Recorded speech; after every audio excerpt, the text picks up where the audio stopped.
এনটিভিতে চলছে ভোটের ফল। দর্শক, এই মুহূর্তে নির্বাচনী এনসিপির মুখপাত্র আসিফ মাহমুদ সজীব হয়ে একটি ব্রিফিং করছেন। আমরা সেই ব্রিফিংটি দেখে আসব।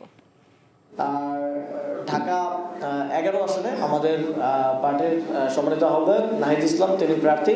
তিনিও এখন পর্যন্ত পাওয়া খবর অনুযায়ী অনেক দূর এগিয়ে আছেন এবং আমরা আশা করছি যে তিনিও জয়ী হবেন। এবং এর বাইরে আমাদের কুড়িগ্রাম 2 আসনে আতিক মুজাহিদ, ঢাকা 8 আসনে নাসিরউদ্দিন পাটোয়ারি, দিনাজপুর 5 আসনে ডক্টর আব্দুল আহাদ, পঞ্চগড় 1 আসনে জনাব সার্জিস আলম, ওনারাও এগিয়ে আছেন এবং খুবই কম্পিটিটিভ হচ্ছে। সেখানে অনেকগুলো কেন্দ্রে এখনো ঘোষণা হয়নি সেখানে। এবং নোয়াখালী 2 আসনে সুলতান মোহাম্মদ জাকারিয়া। এই 5টি আসনও আমরা আশা করছি আমরা জয়লাভ করবো এবং এখন পর্যন্ত আমরা সেখানে ভোট গণনায় বেসরকারিভাবে এগিয়ে আছি।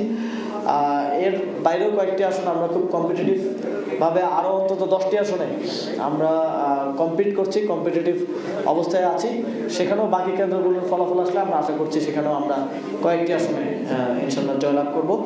এবং আমাদের এই মুহূর্তে আমরা দেখতে পেয়েছি যে কিছু কেন্দ্রের ফলাফল ঘোষণা হওয়ার পরে এবং সেখানে আমাদের শাপলাকলি এগিয়ে থাকার কারণে আমাদের নেতাকর্মীরা অনেকেই ইতিমধ্যেই ভেবে নিচ্ছেন যে আমরা বিজয় লাভ করেছি, ফলে তারা অন্যান্য কেন্দ্রগুলো থেকে সরে গিয়েছেন বা তারা একটু অসতর্ক হয়েছেন। আমাদের নেতাকর্মীদের প্রতি আমাদের স্পষ্ট নির্দেশনা থাকবে, চূড়ান্ত অফিসিয়াল সরকারি ফলাফল আসা পর্যন্ত আপনাদেরকে কেন্দ্রে অবস্থান করতে হবে। আমরা এখন আলোচনায় ফিরছি। নির্বাচনের চূড়ান্ত ফলাফলের জন্য আমরা অপেক্ষা করছি। কিছু কিছু ফলাফল আসছে, কিন্তু চূড়ান্ত ফল যে আমরা পাবো, একটি দল আসবে নেতৃত্বে, আমরা পরিবর্তনের আশা করছি, কিন্তু বাকি দলগুলো মেনে নিবে কিনা এটা কি মনে হয় স্যার? আপনার কাছে প্রথমে যাব। কেন বলছি কথাটা? কারণ আমাদের রাজনীতি যদি হিস্ট্রি দেখি তাহলে মেনে নেওয়ার রাজনীতি বা প্র্যাকটিসটা আসলে আমাদের নেই। কিন্তু এবার কিন্তু প্রধান যে 2 দল, আমরা যাদের ফলাফল মেজরিটি অফ দ্য টাইম দেখছি যে বিএনপি এবং জামায়াত ইসলামী, তাদের 2 দলের নেতা ওনারা বলেছেন কিন্তু যে ওনারা যাই ফলাফল হবে ওনারা মেনে নেবেন, কিন্তু সুষ্ঠু নির্বাচন যদি হয় তাহলে। কি মনে হয়? এইবার যে আমাদের বললাম যে আমরা অনেক দিক থেকে এই নির্বাচনটাকে আমরা ব্যতিক্রম হিসাবে বিবেচনা করতে চাই। আপনি দেখেন, আমরা এই পর্যন্ত ফলাফলের ট্রেন্ড যা দেখলাম সেইখানে আমরা একটা আভাস কিন্তু পাচ্ছি। এবং সেইখানে আমাদের যে বিষয়টি হবে যে এইবার যদি ফলাফল ঘোষিত হওয়ার পর কোনো রাজনৈতিক দল যদি ফলাফল প্রত্যাখ্যান করে, আমরা জানি না আদৌ সেটা হবে কিনা, তাহলে কিন্তু এই দেশের মানুষ সেটি গ্রহণ করবে না। যেমন ধরেন, এর আগে ফলাফল প্রত্যাখ্যান করার একটা ট্রেন্ড ছিল, সেই নির্বাচনগুলো নিয়ে এক ধরনের প্রশ্ন বিতর্ক এগুলো ছিল, ফলে সেখানে আমাদের এক ধরনের অবস্থান দেখতে পেয়েছি। কিন্তু এইবার যদি আমরা এটা দেখি তাহলে দেখব যে এইবার এই ধরনের কোনো প্রবণতা যদি রাজনৈতিক দলগুলোর মধ্যে থাকে তাহলে হয়তো জনগণ এটা মেনে নাও নিতে পারে। এটা আমার কাছে একটা মনে হয়। তার ফলে রাজনৈতিক দলগুলো হয়তো এই ধরনের ভুল করবে না এবং ফলাফল যেটি হবে সেটি তারা যে প্রতিশ্রুতি জনগণকে দিয়েছেন যে ফলাফল তারা মেনে নেবেন এবং আগামী দিনে বাংলাদেশ গঠনের ক্ষেত্রে তারা যারা সরকার গঠন করবেন বা বিরোধী দলে থাকবেন তারা সমভাবেই কাজ করে দেশটাকে এগিয়ে নিয়ে যাবেন, এটাই কিন্তু আমাদের প্রত্যাশা। এবং এর যদি ব্যত্যয় হয় তাহলে আমরা যদি পুরনো রাজনৈতিক সংস্কৃতির ধারায় যদি আমরা আবার চলতে থাকি তাহলে কিন্তু এটি আমাদের জন্য খুব ভালো কিছু আনবে, কাম্য নয়। এবং বাংলাদেশে যদি এই নির্বাচনের মধ্য দিয়ে একটা স্থিতিশীল পরিস্থিতি তৈরি না হয়, আপনি দেখেন অর্থনৈতিক ক্ষেত্রে আমরা কিন্তু একটা বড় চ্যালেঞ্জের মধ্যে এই মুহূর্তে বাংলাদেশ আছে। যারা সরকার গঠন করবে তাদের জন্য প্রথম যে চ্যালেঞ্জটা মোকাবেলা করতে হবে সেটা হলো বাংলাদেশের একটা অর্থনৈতিক যে ভঙ্গুর অবস্থা থেকে আনার। এরপরে সুশাসনের প্রশ্ন আছে, আরও অন্য যে প্রশ্নগুলো সেগুলো আছে, জননিরাপত্তা নিশ্চিত করা যে প্রশ্নটি। দেখেন, এই যে নির্বাচনে আমরা মনে করি যে বড় রকমের অঘটন ছাড়া বা মানে বড় রকমের বিশৃঙ্খলা ছাড়া যে নির্বাচনটি হয়েছে, এইগুলো যে শুধুমাত্র আমাদের আইন শৃঙ্খলা রক্ষাকারী বাহিনীর সক্ষমতার কারণে হয়েছে, সরকারের সক্ষমতার কারণে হয়েছে তা না। মানুষের অবস্থান, দৃষ্টিভঙ্গি সেটা পরিবর্তন হয়েছে। রাজনৈতিক দলগুলোর মধ্যেও একটা পরিবর্তন আমরা লক্ষ্য করেছি। ফলে কিন্তু এই অবস্থাটা আমরা দেখছি যে এই মানুষের মধ্যে এই যে পরিস্থিতিটা তৈরি হয়েছে সেটাও কিন্তু হয়েছে। এবং রাজনৈতিক দলগুলোকে কিন্তু এটা অনুধাবন করতে হবে এবং তারা যে শিক্ষাটা নিয়েছেন, নিয়ে অন্ততপক্ষে নির্বাচনী প্রচারণার সময় বাকযুদ্ধ কিছু হলেও সেটা যে আমরা সশস্ত্র যুদ্ধে পরিণত হয়নি, সেই রাজনৈতিক সংস্কৃতির ধারাটা তাদেরকে সামনের দিকে এগিয়ে নিয়ে যেতে হবে।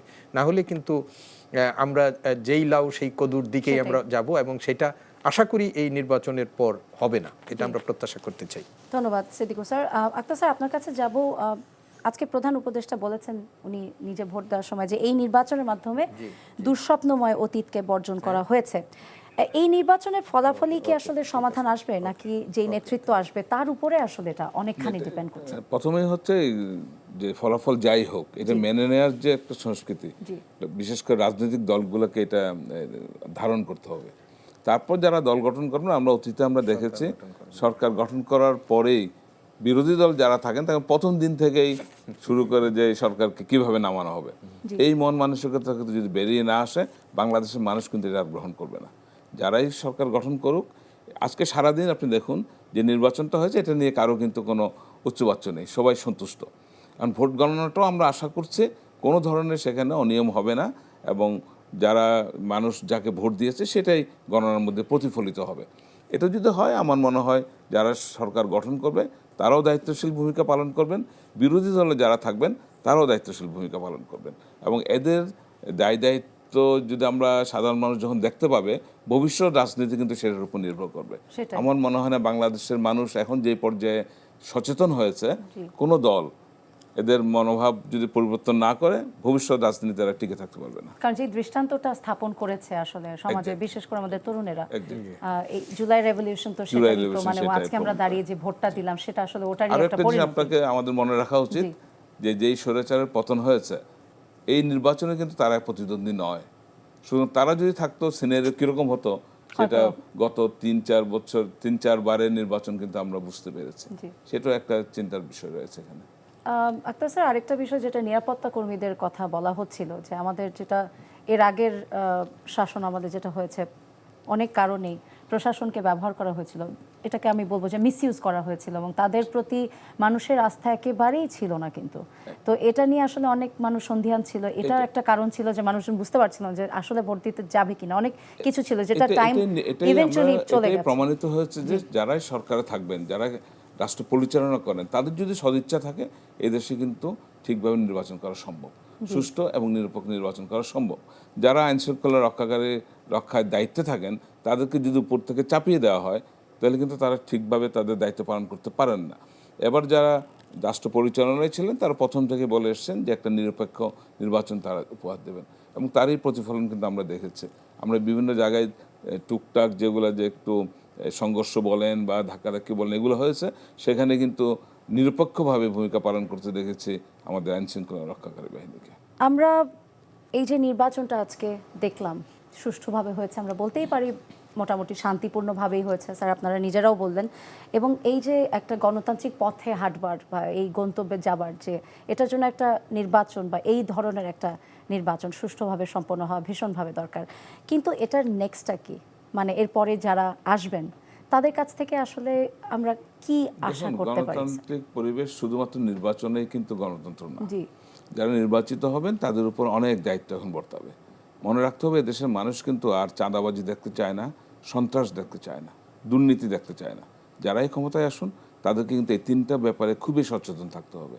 কোনো দুর্নীতিবাজ, চাঁদাবাজ এবং যারা সন্ত্রাস করে, তাদেরকে যদি প্রশ্রয় দেওয়া হয়, আশ্রয়প্রশ্রয় দেওয়া হয়, তাহলে আগামী নির্বাচনে কিন্তু সেটি ফলাফল তারা কিন্তু পাবে। স্যার আপনি কি মনে করেন যে এটা সম্ভব? আসলে সম্ভব, অবশ্যই সম্ভব।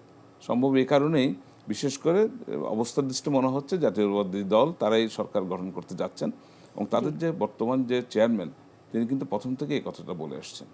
তিনি বিদেশ থেকে চলে আসার পর থেকে তার প্রতিটা বক্তব্য আমরা লক্ষ্য করেছি, এবং সাধারণ মানুষ কিন্তু তার বক্তব্যকে প্রশংসা করেছে, এবং তিনি আমাদের সাধারণ মানুষের যে প্রত্যাশা, যে তিনি এই ব্যাপারে খুবই কঠোর হবেন, যে দেশের তার দলে অন্তত কোনো চাঁদাবাজ বা সন্ত্রাসী, দুর্নীতি, এগুলোর ব্যাপারে তিনি বন্ধ করার ব্যাপারে সচেষ্ট থাকবেন।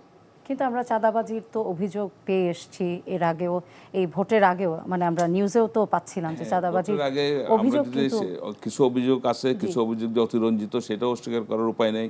এবং সেখানে যে দলগতভাবে বিএনপি থেকে যে তাদের প্রতি যে বহিষ্কার করা হয়েছে এবং অ্যাকশনে গিয়েছে, সেগুলো কিন্তু আমরা লক্ষ্য করি। সেটা অবশ্য দুই দলের ক্ষেত্রেই হয়েছে। এবার নির্বাচনের সময় আমরা দেখেছি প্রধান যে দুই দলের কথা বলছি, দুই দলের ক্ষেত্রে এই ধরনের ঘটনা ঘটছে এবং তারা পদক্ষেপও নিয়েছেন। এবং এই পদক্ষেপ নেওয়াটা আরো সহজ হবে যখন সমতায় থাকবে বা দেশ তারা যখন পরিচালনা নেতৃত্বে থাকবে। থাকবে, জি, তারা জি, যখন জি। সরকার গঠন করবেন। সিদ্দিকুর স্যার, আপনার কাছে একই প্রশ্ন, কারণ আজকে নির্বাচন কমিশনার, প্রধান নির্বাচন কমিশনার উনি বলেছেন যে বাংলাদেশ গণতন্ত্রের যে ট্রেনে উঠেছে সেটি গন্তব্যে পৌঁছাবে। আসলে কি গন্তব্যে আচ্ছা, দেখুন, পৌঁছাবে? একটা দেশের ওই যে খালি সন্ত্রাস, চাঁদাবাজ এবং দুর্নীতি, জি। এগুলো তো একটা রাষ্ট্রের জন্য নিয়ন্ত্রণ করা এটা সরকারের একটা বড় দায়িত্ব, জি। এতে কোনো সন্দেহ নেই। এবং আপনি দেখেন দলগতভাবে বিএনপির যখনই যার বিরুদ্ধে অভিযোগ হয়েছে বিএনপি কিন্তু ব্যবস্থা নিয়েছে। 10,000-এর মতো কর্মীর বিরুদ্ধে বিএনপি ব্যবস্থা নিয়েছে। এবং বাংলাদেশের রাজনৈতিক ইতিহাসে আমরা সবসময় দেখি অস্বীকারের একটা সংস্কৃতি থাকে। কোনো দলের নেতাকর্মীরা যখন অপরাধ করে দল তখন এটা অস্বীকার করে। বিএনপি কিন্তু সেটি করেনি। কিন্তু বিএনপির এতগুলো কাজ করতে হতো না যদি আমাদের স্টেট, আমাদের অর্গানগুলো যদি আমাদের অ্যাক্ট করতো। যেমন ধরেন, এই আপনি দেখেন বিএনপি তাদের নেতাকর্মীদেরকে বহিষ্কার করেছে, কিন্তু রাষ্ট্র তো এই চাঁদাবাজদের বিরুদ্ধে, সরকার তো চাঁদাবাজদের বিরুদ্ধে আইন শৃঙ্খলা রক্ষাকারী বাহিনী তো আমরা কোনো অ্যাকশন দেখিনি। তো এখন সরকার ক্ষমতায় আসলে এটি হবে। কিন্তু তার চেয়েও বড় কথা হলো যে আগামী দিনে যারা সরকার গঠন করবেন, আমরা কিন্তু এই নির্বাচনে আমাদের জাতীয় সংসদে প্রতিনিধি নির্বাচনের ডামাডোলের মধ্যে আমরা যে আরেকটা নির্বাচন হয়েছে সেই নির্বাচনের কথা কিন্তু আমরা ভুলে যাচ্ছি, যে একটা গণভোট হয়েছে। সেই গণভোট যেটি আমাদের হয়েছে সেটা জুলাই সনদ, এবং সেইখানে জুলাই সনদের জন্য আমাদের রাষ্ট্র সংস্কারের কতগুলো গুরুত্বপূর্ণ নিয়ামক ব্যাপার এখানে আছে। বলা হচ্ছিল যে এই জুলাই সনদ যদি বাস্তবায়ন করা যায় তাহলে একটা সরকারকে স্বৈরাচারী হওয়ার ক্ষেত্রে নিয়ন্ত্রণ করা যাবে, মানে আধিপত্যবাদী মনোভাব থেকে তাকে নিয়ন্ত্রণ করা যাবে। এইগুলো কতগুলো জিনিস আছে, আগামী দিনে যদি এইগুলো কার্যকর হয় এমনিতেই মানে আপনি কতগুলো বিষয় আসবে। ধরেন বিএনপি তাদের নির্বাচনী ইশতেহারে নির্বাচন ব্যবস্থাটাকেও কিন্তু একটা প্রাতিষ্ঠানিক রূপ দেওয়ার একটা অঙ্গীকার তাদের আছে। তত্ত্বাবধায়ক ব্যবস্থা ফিরিয়ে আনা, দুর্নীতির বিরুদ্ধে তারা ন্যায়পাল নিয়োগের প্রতিশ্রুতি আমাদের দিয়েছেন। সরকার গঠন তারা এককভাবে করলেও পার্লামেন্টে তারা ডেপুটি স্পিকারটাকে বিরোধী দল থেকে নেওয়ার মতো, অর্থাৎ একটা সরকার পরিচালনার জন্য বিরোধী মতকেও বা বিরোধী দলকেও এক ধরনের এই মানে সরকার পরিচালনা বা আইনসভাতে তাদেরকে একটা অংশগ্রহণ, সেটা সুযোগ। আরেকটা হলো এইবার কিন্তু আমাদের একটা এই জুলাই সনদ যদি হাঁ ভোটের মাধ্যমে যদি এটি জয়যুক্ত হয় তাহলে কিন্তু আমাদের একটা দ্বিকক্ষ বিশিষ্ট পার্লামেন্ট হচ্ছে, এবং সেই দ্বিকক্ষ বিশিষ্ট পার্লামেন্টে পিআর পদ্ধতিতে প্রতিনিধিত্ব হওয়ার কথা, সেইখানেও কিন্তু বিরোধী দলের একটা প্রতিনিধিত্ব সেখানে থাকবে। ফলে এই যে আগামী দিনে যারা সরকার গঠন করবেন, যারাই সরকার গঠন করবেন, তারা কিন্তু চাইলেই অনেক কিছু করতে পারবেন না। আমরা সরকারের কাছে যেটা আমরা দেখেছি, সরকার বারবার যেটা বলেছে যে এই জুলাই সনদ যদি আপনি একটা ফেসিবাদকে, নব্য ফেসিবাদকে বা আরেকটা ফেসিবাদ হওয়ার মানসিকতা সম্পন্ন কাউকে যদি নিয়ন্ত্রণ করতে চান তাহলে জুলাই সনদের এটার প্রতি আপনি মেকানিজম। তো তাহলে আমরা দেখতে পাচ্ছি যে এইবার যারা সরকার গঠন করবে সেই সরকার গঠন আর আগে যারা সরকার গঠন করেছেন বা রাষ্ট্র পরিচালনা করেছেন একরকম হওয়ার সম্ভাবনা কম। আর এমনিতেই আমরা বলছি যে আমাদের রাজনীতির সংস্কৃতিতে তো একটা পরিবর্তন হয়েছে। আপনি দেখেন তারেক রহমান দেশে এসেছেন, তার প্রতি যে নিপীড়ন, তার পরিবারের প্রতি যে নিপীড়ন নির্যাতন হয়েছে, তার মধ্যে কোনো জিজ্ঞাসামূলক, তার কথার মধ্যে আপনি এটার প্রতিফলন পেয়েছেন। এইটাই তো বাংলাদেশের রাজনীতিতে একটা বড় পরিবর্তন বলে আমরা মনে করছি। এবং তারেক রহমান, আপনি দেখেন খালেদা জিয়া, তার যে এই 5 আগস্টের পট পরিবর্তনের পর তিনি হসপিটালের বেডে শুয়ে তিনি একটা 7 আগস্টে বোধহয় একটা তিনি বা একটা বক্তব্য রেখেছিলেন, আপনার মনে আছে? হাসপাতালের বেডে শুয়ে তিনি, এবার কি আর হাসপাতালের বেডে শুয়ে তিনি একটা ছোট্ট সংক্ষিপ্ত বক্তব্য রেখেছিলেন, এবং সেইখানেও তিনি বলেছিলেন যে তার পরিবারের উপর দিয়ে যা গেছে। সিদ্দিকুর স্যার, আপনাকে একটু ইন্টারাপ্ট করছি, আমরা আসলে আমাদের যেতে হবে, আমাদের সিইসি উনি একটি ব্রিফিং করছেন, সেই ব্রিফিং আমরা যুক্ত হচ্ছি। এই দেশের ইতিহাসে, নির্বাচনের ইতিহাসে যে কোনো মানদণ্ডে যদি আপনি বিচার করেন, এটা একটা বেশ ভালো নির্বাচন হিসাবে এটাকে গণ্য করা যায়। আমার খুবই ভালো লেগেছে, আমরা ওয়াদা করেছিলাম যে একটা ফেস্টিভ মুডে, উৎসব মুখর পরিবেশে একটা নির্বাচন আমরা উপহার দেব জাতিকে, নিরপেক্ষ, একদম সম্পূর্ণ নিরপেক্ষ এবং ক্রেডিবল একটা ইলেকশন উপহার দেব। এবং আমরা বিশ্বাস করি আমরা এটা পেরেছি, উপহার দিতে পেরেছি। এটা সবাই স্বীকৃতি দিচ্ছে, আপনারা সাংবাদিক ভাইয়েরা, ভাই বোনেরা, আপনারা স্বীকৃতি দিচ্ছেন। আমি টক শোগুলো দেখতেছিলাম, টক শো সাধারণত দেখার সময় হয় না, দেখতেছিলাম, আমার খুবই ভালো লেগেছে। কিছু ত্রুটি বিচ্যুতি সীমাবদ্ধতা থাকবেই, এটা 18 কোটি লোকের দেশ, 127 মিলিয়ন ভোটারের দেশ। আর যদি রেফারেন্ডাম সহ যদি ধরি 254 মিলিয়ন ব্যালট আমাদেরকে ছাপাতে হয়েছে, বিলি করতে হয়েছে। আপনাদের সহযোগিতা না হলে কিন্তু আমরা এই সুন্দর নির্বাচনটা উপহার দিতে পারতাম না। আমরা আপনাদের কাছে অত্যন্ত কৃতজ্ঞ, দেশবাসীর কাছে কৃতজ্ঞ, রাজনৈতিক নেতৃবৃন্দের কাছে কৃতজ্ঞ এবং রাজনৈতিক দলের কাছে কৃতজ্ঞ, ভোটারদের কাছে কৃতজ্ঞ। আমার যে ল এনফোর্সমেন্ট এজেন্সির প্রায় 17 লক্ষ লোক কাজ করেছে, আমাদের ভোট কালেক্টর যারা ভোট কালেক্ট করেছেন এবং আইনশৃঙ্খলা বাহিনীর প্রায় 9.5 লক্ষ মিলিয়ে প্রায় 17.5 লক্ষ লোক এখানে কাজ করেছে এই ভোটে। অনেক দেশে 17.5 লক্ষ লোকই নাই, কিন্তু আমরা এদেরকে কোঅর্ডিনেট করে একটা সুন্দর নির্বাচন আয়োজন আমরা করতে পেরেছি আপনাদের সবার সহযোগিতা নিয়ে। আমাদের প্রত্যাশা থাকবে এই যে একটা সুন্দর নির্বাচন হলো, আমি বলবো না যে এটা পারফেক্ট নির্বাচন কোথাও হয় না। আমি আমেরিকান নির্বাচন দেখেছি, আপনারাও দেখেছেন, অনেক ধরনের সমস্যা সৃষ্টি হয়। সুতরাং যেটুকু হয়েছে আমার মনে হয় অতীতের ইতিহাস যদি আমরা দেখি, ইনশাল্লাহ যে কোনো মানদণ্ডে এটা অত্যন্ত ভালো নির্বাচন, গ্রহণযোগ্য নির্বাচন এবং যে জাতিকে যে ওয়াদা আমরা দিয়েছিলাম সে ওয়াদা আমরা পরিপূর্ণ করতে পেরেছি বলে আমরা মনে করি। এখানে একটা বিষয় বলে রাখা ভালো, যেহেতু একটা রেফারেন্ডাম একটা আছে আমাদের একসাথে, ভোট গুনতে একটু সময় লাগছে, পোস্টাল ব্যালট বিষয়টা আছে, একটু ভোট গুনতে সময় লাগছে।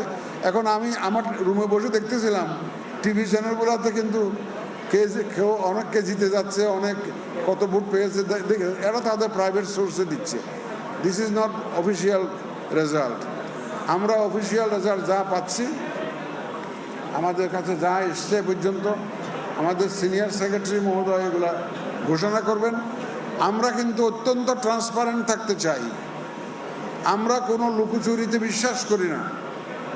আমরা বারবার করে বলে আসছি, আমাদের সাংবাদিক ভাই বোনেরা আমাদের থার্ড আই, এরা হচ্ছেন আমাদের সিসি ক্যামেরা। এদের ক্যামেরার তলে আমরা সব কিছু সমাধান করতে চাই। সারা দেশের মানুষ দেখুক, আমাদের মিডিয়া কর্মীদের মাধ্যমেই দেখুক। আমরা সবাইকে দেখাতে চাই আমাদের মধ্যে কোনো ধরনের কোনো লুকোচুরি নাই। আমরা সম্পূর্ণ ট্রান্সপারেন্ট একটা নির্বাচন দেওয়ার চেষ্টা করেছি। সুতরাং আমাদের রেজাল্ট দেওয়ার মধ্যে অনেকেই বলা শুরু করছে ইতিমধ্যে যে দেখলাম প্রথম 2 ঘন্টার মধ্যে 8%, আবার 2 ঘন্টা পরে হঠাৎ করে 20%, 25% কেমন হলো। এইগুলো তো এই বিতর্ক তো অতীতে ছিল, আর অতীতে তো সন্দেহজনক অনেক কাজ হয়েছে। এখন আপনারা এই প্রশ্ন করবেন না। আমার যে 42,000 42,500 যে সেন্টার, যে কয়টা সেন্টারের পাচ্ছি আমরা সেগুলা মোটামুটিভাবে যুগ করে দিচ্ছি, রেজাল্ট দিচ্ছি। এই জন্য যত রেজাল্ট আসতে থাকবে এটা হেরফের হবেই। এখানে অন্য কোনো কারসাজি এখানে নাই, এখানে অন্য কোনো উদ্দেশ্য এখানে নাই। এটা সম্পূর্ণ একটা হিসাবের ব্যাপার। এখন আমরা শুধু যোগ বিয়োগ করে, যোগফল করে যে রেজাল্ট আমরা পাবো, আমাদের রিটার্নিং অফিসারের কাছ থেকে পাবো স্বাক্ষরিত, সেটাই আমরা কিন্তু আপনাদের সামনে ঘোষণা করব। এর বাইরে নয়। আমরা কোনো আনঅফিসিয়াল রেজাল্ট দিতে চাই না। আমাদের যে রিটার্নিং অফিসার স্বাক্ষর করে যে রেজাল্টটা আমাদেরকে দিবেন, কেন্দ্র থেকে যেগুলো উঠে আসবে সেই রেজাল্টটা আমাদের ঘোষণা করা হবে আমাদের পক্ষ থেকে। আমাদের সিনিয়র সেক্রেটারি মহোদয় ইতিমধ্যে অনেক রেজাল্ট পেয়ে গেছেন, অফিসিয়াল রেজাল্ট পেয়ে গেছেন। এখন আমি ওনাকে অনুরোধ করবো, এটাও আনঅফিসিয়াল। অফিসিয়াল হবে কখন? যখন গেজেট করবো আমরা, যখন গেজেট করবো তখন that is the final official document. তা আমি আপনাদেরকে খুব মুবারকবাদ জানাই। সারা রাত থাকেন, সারা রাত বসে থাকেন, দেখেন যে আমাদের মধ্যে কোনো রকমের কোনো গলদ আছে কিনা, আমাদের নিয়তের মধ্যে কোনো বেজাল আছে কিনা আপনারা দেখেন। আমরা আপনাদেরকে আমন্ত্রণ জানাচ্ছি, আপনারা থাকেন এবং দেখে যাবেন। আমি অনুরোধ করব আমাদের সিনিয়র সেক্রেটারিকে এটা বলবে আমাদের সিনিয়র সেক্রেটারি বলবে, আমাদের সিনিয়র সেক্রেটারি বলবে, তো শুনবে, একটু ওয়েট করেন, ধৈর্য ধরেন, বলবে তো, কাগজপত্র সব ওনার কাছে, উনি বলবেন বলো তুমি বলো। দর্শক, আমরা সিইসির ব্রিফিং শুনছিলাম। এই মুহূর্তে নির্বাচন কমিশনের সিনিয়র সচিব আখতার আহমেদ কিছু ফলাফল জানাচ্ছেন, আমরা চলে যাচ্ছি সেখানে।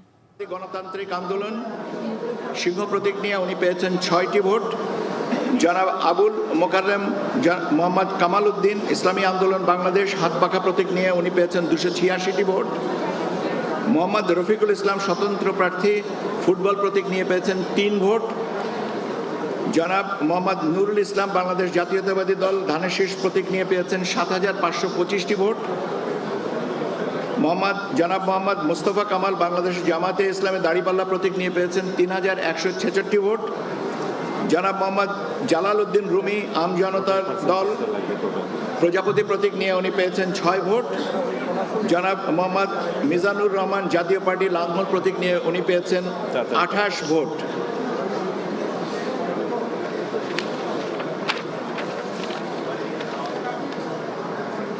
পিরোজপুর 2 মোট ভোট কেন্দ্রের সংখ্যা 167। আমরা 10টা কেন্দ্রের বেসরকারি ফলাফল বার্তাশিট থেকে আমি আপনাদেরকে ফলাফল জানাচ্ছি। প্রতিদ্বন্দ্বী প্রার্থীর নাম জনাব আহমদ সোহেল মঞ্জুর বাংলাদেশ জাতীয়তাবাদী দল ধানের শীষ প্রতীক নিয়ে পেয়েছেন 3767 ভোট। জনাব ফয়সাল খান আমার বাংলাদেশ পার্টি ঈগল প্রতীক নিয়ে পেয়েছেন 22 ভোট।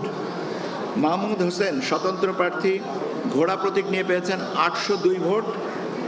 জনাব মোহাম্মদ আনিসুর রহমান গণ অধিকার পরিষদ ট্রাক প্রতীক নিয়ে পেয়েছেন 5 ভোট। জনাব মোহাম্মদ আবুল কালাম আজাদ ইসলামী আন্দোলন বাংলাদেশ হাত পাখা প্রতীক নিয়ে পেয়েছেন 335 ভোট। জনাব মোহাম্মদ মাহিবুল হোসেন জাতীয় পার্টি বাইসাইকেল প্রতীক জাতীয় পার্টি জেপি বাইসাইকেল প্রতীক নিয়ে পেয়েছেন 260 ভোট। জনাব শামীম সাইদি বাংলাদেশ জামাতে ইসলাম দাড়িপাল্লা প্রতীক নিয়ে পেয়েছেন 5362 ভোট। দর্শক, আমরা নির্বাচন কমিশনের সিনিয়র সচিব আখতার আহমেদ ওনার কাছ থেকে কিছু ফলাফল জানছিলাম। আমরা আবার আলোচনায় ফিরছি। আমরা সিইসির ব্রিফিং দেখলাম স্যার, ওখানে উনি বলছিলেন যে উনি কৃতজ্ঞতা জানাচ্ছিলেন। আপনি যেটা বলছিলেন আসলে সেটার সাথে করতে চাই যে সিইসিও কিন্তু একই কথাই বললেন যে একটি ভালো নির্বাচনের জন্য আসলে জনগণ, রাজনৈতিক দলগুলো সবাই কিন্তু এটার সাথে ওতপ্রোতভাবে জড়িত, এবং এই যে একটা ভালো নির্বাচন সংগঠিত হয়েছে সেটা নিরাপত্তার দিক দিয়ে বলি বা সুশৃঙ্খলভাবেও বলি, এটা আমার মনে হয় হতে পেরেছে বিকজ সবার সম্মিলিত একটা প্রচেষ্টা ছিল। এবং মানদণ্ডে উনি বলেছেন যে কোনো মানদণ্ডে এটি একটি ভালো নির্বাচন। আপনি কি মনে করেন? আমাদের সময় কম স্যার, আমি এটা বলার কোনো অবকাশ নেই যে এটি যে কোনো মানদণ্ডে একটি অসাধারণ নির্বাচন আমাদের হয়েছে। এই নির্বাচনটিকে ভণ্ডুল করার জন্য নানা রকমের দেশি বিদেশি চক্রান্ত ছিল। আমাদের প্রতিবেশী দেশ ভারত এই নির্বাচন নিয়ে নানাভাবে কথা বলেছেন। আপনি জানেন, যিনি এইখানে পলাতক হিসাবে আশ্রয়প্রাপ্ত হয়েছেন তিনি এই নেতাকর্মীদেরকে এই ভোট বানচাল করার জন্য তিনি উস্কিয়ে দিয়েছেন বারবার। এবং এছাড়াও আমরা দেখেছি, দেখেন, নির্বাচনের সম্পূর্ণ 4-5 দিন আগে উসমান হাদির বিচারের দাবি, এটা আমাদের সবারই দাবি, কিন্তু এই বিচারের দাবিটিকে কেন্দ্র করে এমন একটা পরিস্থিতি তৈরি হচ্ছিল যে নির্বাচনটাই যেন না হতে পারে।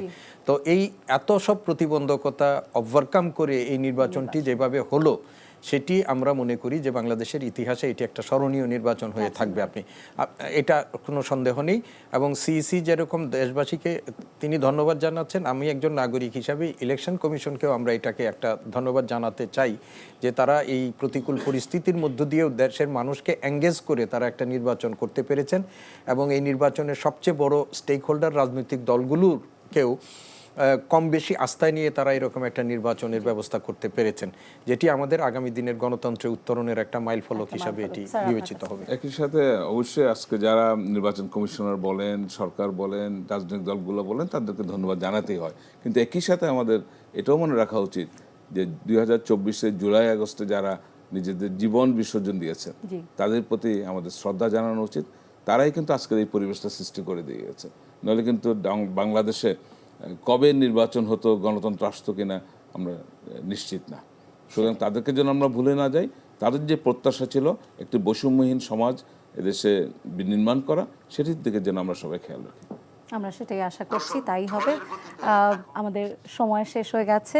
Professor doctor Siddiqur Rahman Khan sir এবং professor doctor Akhtar Hossain Khan sir, আপনাদের দুজনকে এনটিভি স্টুডিওতে আসবার জন্য, এত সুন্দর একটা আলোচনার জন্য অনেক ধন্যবাদ জানাচ্ছি। আপনাদের ধন্যবাদ। দর্শক, এখন শেষ করব এফআইসি ব্যাংক নিবেদিত ভোটের ফল। আপনাদের মতো আমরাও আশা করছি, বসে আছি ভোটের চূড়ান্ত ফল দেখবার জন্য। আশা রাখছি সঠিক নেতৃত্বেই আসবে আগামীর বাংলাদেশের গণতন্ত্র। সবাই ভালো থাকবেন, সুস্থ থাকবেন, এনটিভির সঙ্গেই থাকবেন।